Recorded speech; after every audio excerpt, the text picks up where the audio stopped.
Want to give your patterned paper a new look?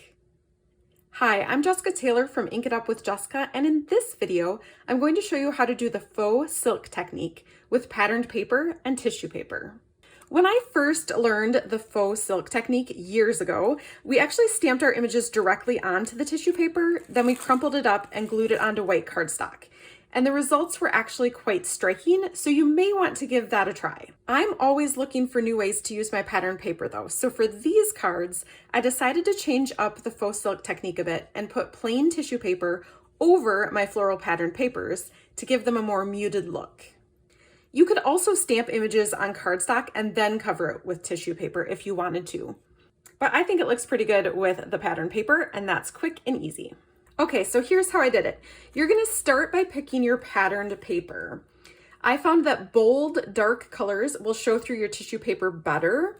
And I just took my tissue paper and I held it over a number of different pattern papers until I found one where I thought the colors and design really came through well.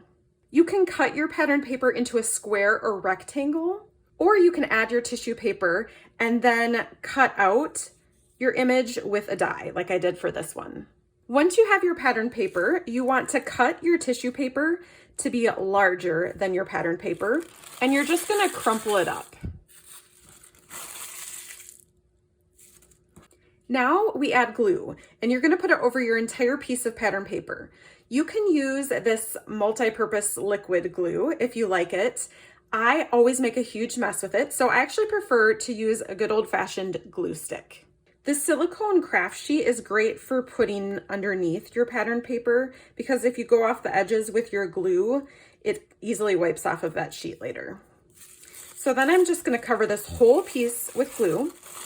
I'm gonna uncrumple my tissue paper and lay it on top. And as I kind of smooth it over, I wanna keep some of the wrinkles in my tissue paper because it just adds that fun texture. I'm actually not sure why this is called the faux silk technique. I don't really know anything about silk. I don't think I've ever owned anything silk in my life, but I think this technique just gives some fun texture and a different look to your pattern paper or your stamped images. Okay, so I'm gonna just now make sure that that tissue paper is stuck really well to my paper. And then I just set it aside to dry for a few minutes. While our other piece is drying, I'm gonna do the same thing and just put glue all over this piece.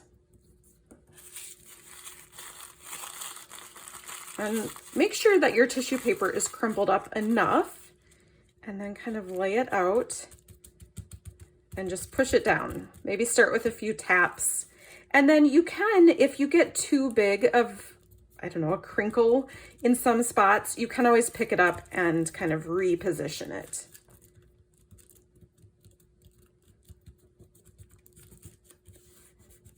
And again, I would let this dry just a little bit before I die cut it. If you're using a square or rectangle piece, I find it easiest to just flip it over. And I just used my paper snips, or really any kind of scissors, to cut along the edge of my pattern paper. You could also probably use your paper cutter, but because the tissue paper is so delicate, I want to make sure that I'm not tearing it. So you can just see you would cut all the way around, and then you have nice smooth edges and a piece ready to add to your card. With this piece here, I would just position my circle die where I wanted it and die cut that piece out. Then you can add those pieces to your card fronts and embellish as you like. I'll have measurements and more details about these specific cards at the link in the description below. If you liked this video, please give it a thumbs up and be sure to subscribe for more card making videos. Thanks for watching, and I hope you'll give this technique a try.